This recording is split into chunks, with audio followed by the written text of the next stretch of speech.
লা ইলাহা লা ইলাহা লা ইলাহা ইল্লাল্লাহ লা ইলাহা ইল্লাল্লাহ।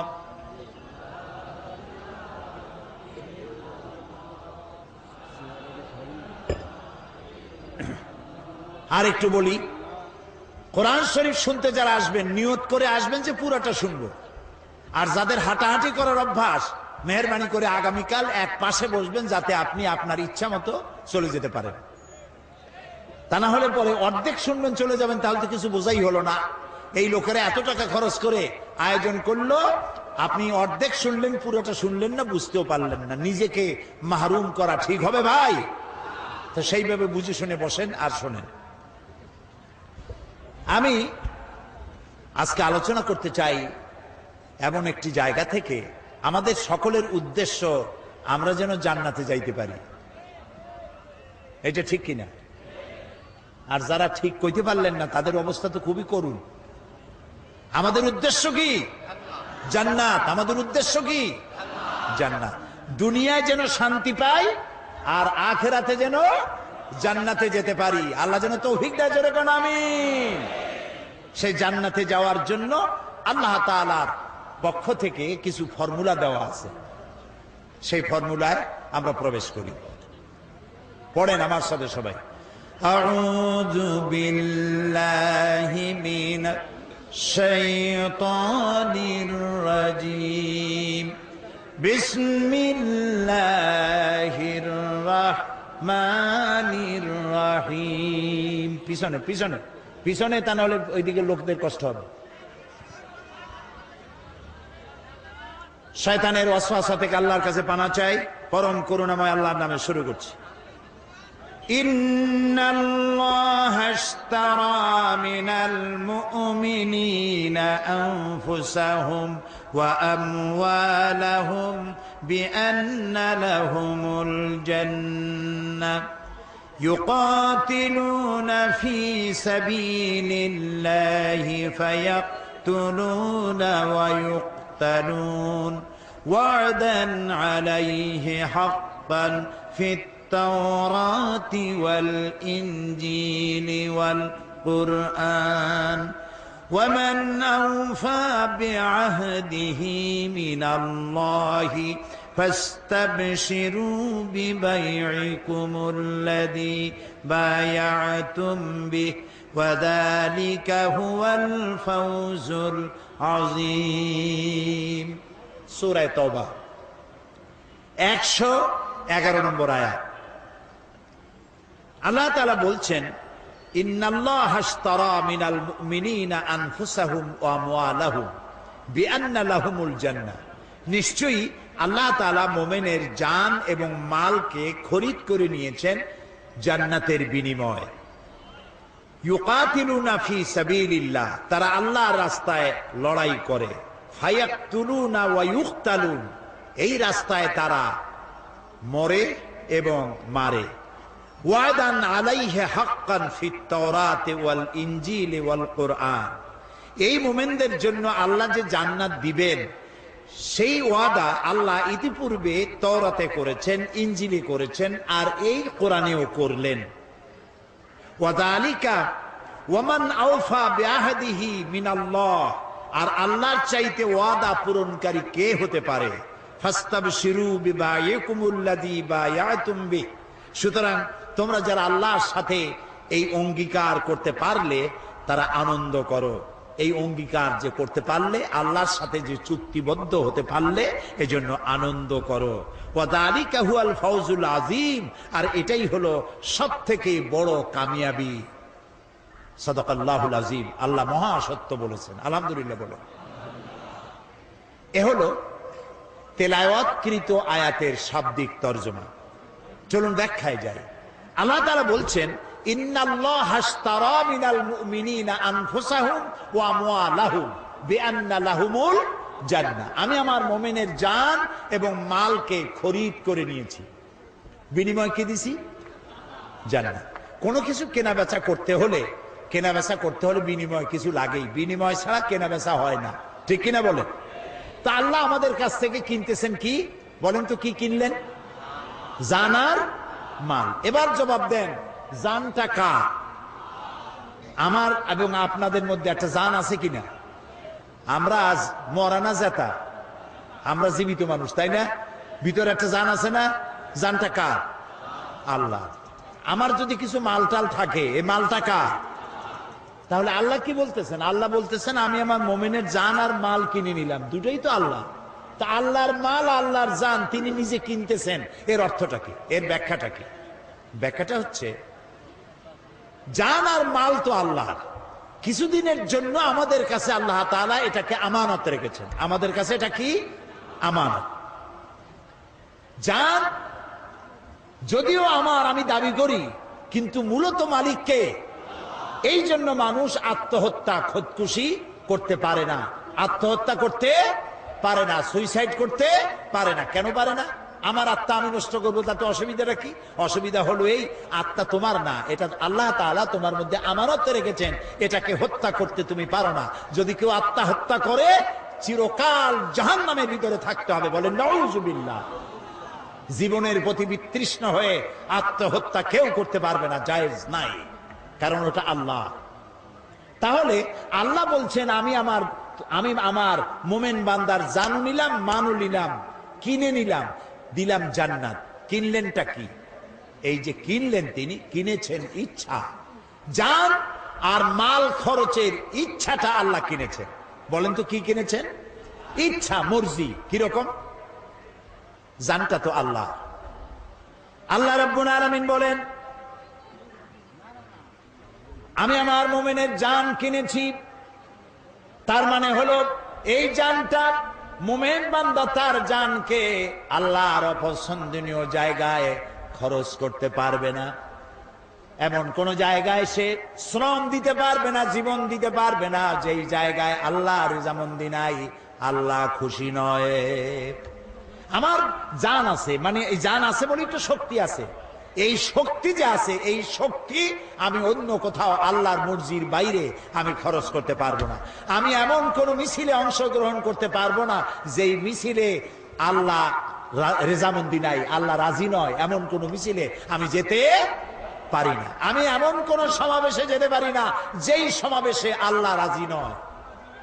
আমি এজন্য রাত জাগতে পারি না যে রাত জাগায় আল্লাহ খুশি নয়। আমি দেওয়ালে এমন কিছু লিখতে পারি না যাতে আল্লাহ খুশি নয়।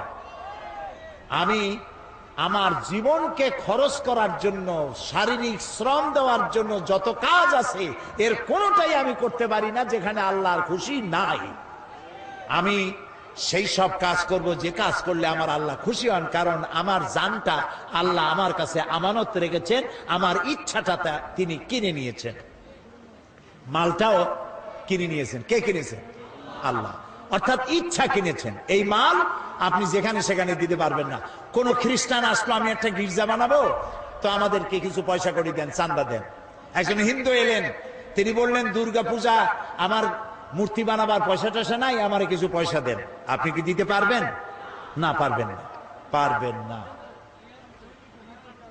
তবে হ্যাঁ, কোন খ্রিস্টান, কোন বৌদ্ধ, কোন হিন্দু এসে যদি বলে যে আমার মেয়ে বিয়ে দিতে পারছি না পয়সার অভাবে, আপনি অবশ্যই দিবেন। যদি বলে যে আমার ঘরের চাল দিয়া পানি পড়ে, আপনি অবশ্যই টিন কিনে দিবেন। যদি বলে আমার বাড়িতে একটা টিউবওয়েল আছে আর্সেনিক যুক্ত, আমি পানি পান করতে পারি না, বিশুদ্ধ পানিও পান করার জন্য ডিপ টিউবওয়েলের ব্যবস্থা করে দিতে পারবেন। অর্থাৎ মানবিক দিক থেকে আপনি প্রত্যেকটি মানুষের খেদমত করতে পারবেন, কিন্তু পয়সা এমন জায়গায় দেওয়া যাবে না যে আপনার পয়সা দিয়ে আল্লাহর সাথে শিরক করা হবে, আপনি সেই শিরকের সহযোগিতা করতে পারবেন না। এমনকি আপনি যদি জানেন যে আপনার বাড়িতে একটা পাঠা আছে, এই পাঠাটা পূজার গুণে কিনতে এসেছে, পূজা বলি দেবে বলে আপনি জেনে শুনে পূজার পাঠা বলি দেওয়ার উদ্দেশ্যে আপনি বিক্রি করতেও পারবেন না, জায়েজ নেই। কথা কি বুঝে আসতেছে? তার মানে আপনার অর্থ, একজনে আসলো যে ঢাকা থেকে গায়িকা নর্তকী ওপেন কনসার্ট করার জন্য আসতেছে। ওপেন কনসার্ট এগুলো যারা করে, পুরুষগুলি মাথার চুল বিশাল বিশাল লম্বা লম্বা, এদিকে ঝাঁপ দেয়, ওদিকে ঝাঁপ দেয়, চিৎকার মারে, কি যে কয় আল্লাহ। ওরা আসবে, সুতরাং কিছু পয়সা কড়ি লাগবে, আপনি দিতে পারবেন না চান্দা। নায়িকা আসবে, গায়িকা আসবে, আমাদের মহা বিপ্লবী নেতা আসবে, আপনি দিতে পারবেন না পয়সা। এ পয়সা আপনার কাছে আমানত। এ পয়সা কার কাছে? আপনার কাছে কে আমানত রেখেছে? আপনি খরচ করবেন আল্লাহর পথে। আল্লাহ রাজি নাই এমন জায়গায় খরচ করতে পারবেন না, কারণ আপনার জান আর মাল আল্লাহ খরিদ করেছেন। যদি আপনি মোমেন হয়ে থাকেন, ইমানের দাবি যদি করে থাকেন, আপনার জান আপনার মাল আপনার নিজের ইচ্ছায় খরচ করতে পারবেন না। দেখেন, একটা মানুষ যখন মারা যায় তখন কবরের মধ্যে রাখিয়া আমরা কি বলি? মাটি দেওয়ার সময় কি বলি? মাটি দেওয়ার সময় আমরা বলি, মিনহা খালাকনাকুম ওয়া ফিহা নুঈদুকুম ওয়া মিনহা নুখরিজুকুম তারাতান উখরা। এই মাটি দিয়ে তোমাকে তৈরি করা হয়েছিল, এই মাটিতে আবার রেখে গেলাম, এখান থেকে পুনরুত্থিত করা হবে। কবরের মধ্যে রাখার সময় কি বললাম? বিসমিল্লাহ আলা মিল্লাতে রাসূলিল্লাহ। আচ্ছা, মিল্লাতে রাসূলের মধ্যে আপনি কারে রাখলেন? আপনারা আমার কথা শুনতেছেন তো? চিন্তা করতেছেন তো? চিন্তা করেন, তাহলে বুঝতে পারবেন। কবরের মধ্যে একজন বুড়া মানুষ মারা গেছে, কবরের মধ্যে রেখে দিয়ে কইলাম যে আল্লাহর নামে রসুলের দলে উঠাই দিয়ে গেলাম। মর্মার্থ এটাই। এখন কারে আপনি রসুলের দলে উঠাই দিলেন? এই বুড়া যখন কলেজের ছাত্র ছিল, বিশ্ববিদ্যালয়ের ছাত্র ছিল,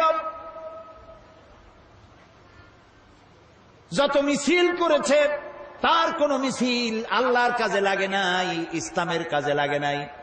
যত দেওয়ালে দেওয়ালে লিখেছে আল্লাহর কাজে লাগে নাই, রসুলের কাজে লাগে নাই। বরং যারা ইসলামের কথা বলতো, ইসলামের কাজ করত, পথে ঘাটে ধরিয়া তাদেরকে জনমের মতো পিটাইতো। ছাত্র জীবনে যা করলো সবগুলি ইসলামের বিরুদ্ধে করেছে, আল্লাহর জন্য করে নাই।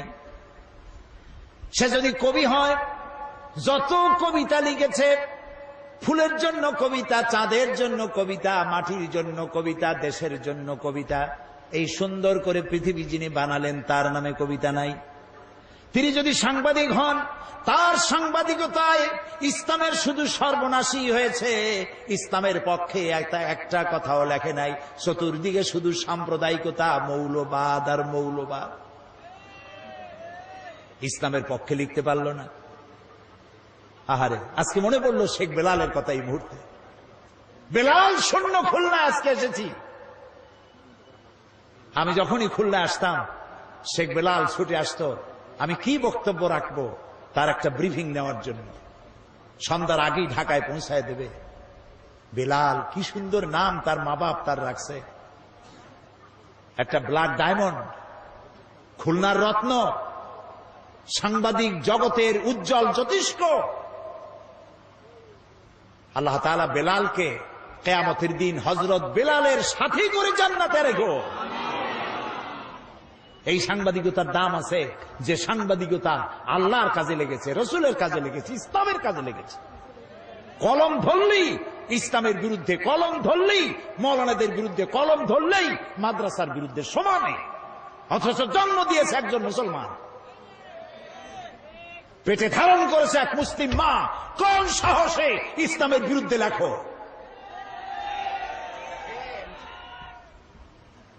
প্রিয় ভাই সব, যে বুড়া মানুষটারে কবরে রাখলেন, ছাত্র জীবনে বিরোধিতা করল, শিক্ষক জীবনে, কবি জীবনে, সাহিত্যিক জীবনে, রাজনীতিতে যদি এসে থাকে, সে রাজনীতির ময়দানে এসেও ইসলামকে গালি দিয়েছে, আলেমদেরকে গালি দিয়েছে, সব দোষ আলেমদের মাথায় তুলেছে, মাদ্রাসা দায়ী করেছে, ধর্মনিরপেক্ষ মতবাদের আদর্শ নিয়ে চলেছে। ছাত্র জীবন, কৈশোর, যৌবন, বার্ধক্য, সারাটা জীবন ইসলামের সাথে বিরোধিতা করলো।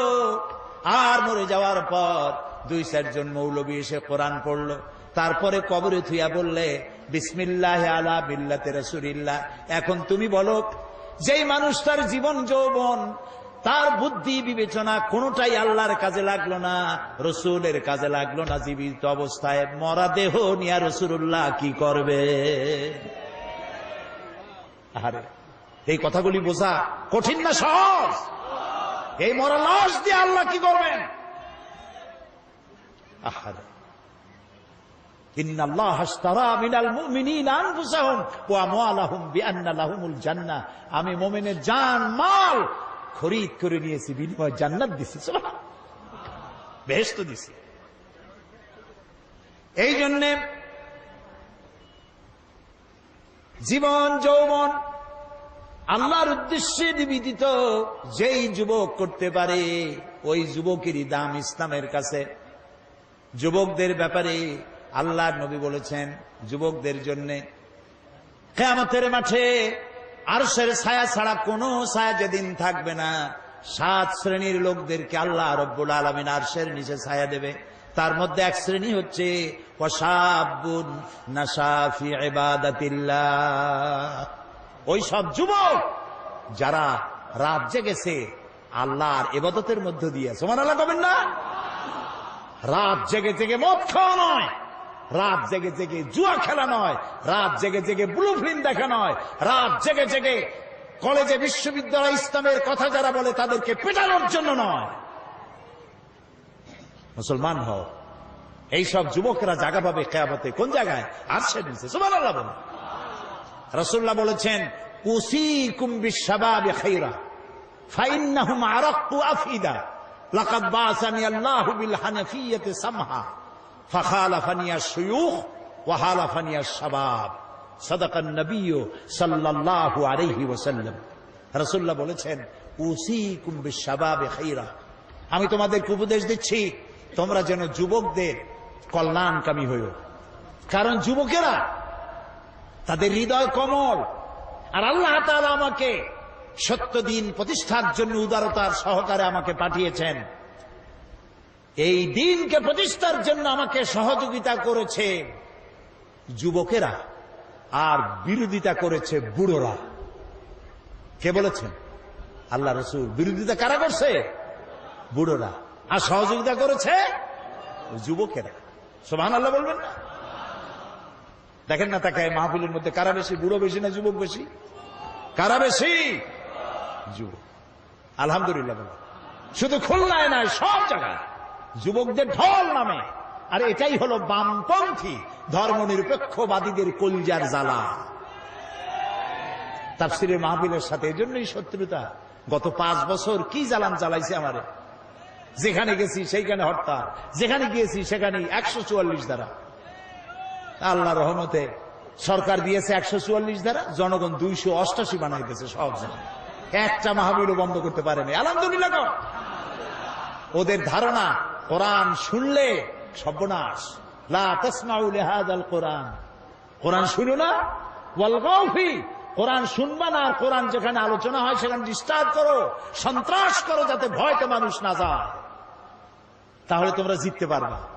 এই যত বাধা দিছে লোক তত বেশি হয়েছে। সুবহানাল্লাহ বলো, আলহামদুলিল্লাহ বলো।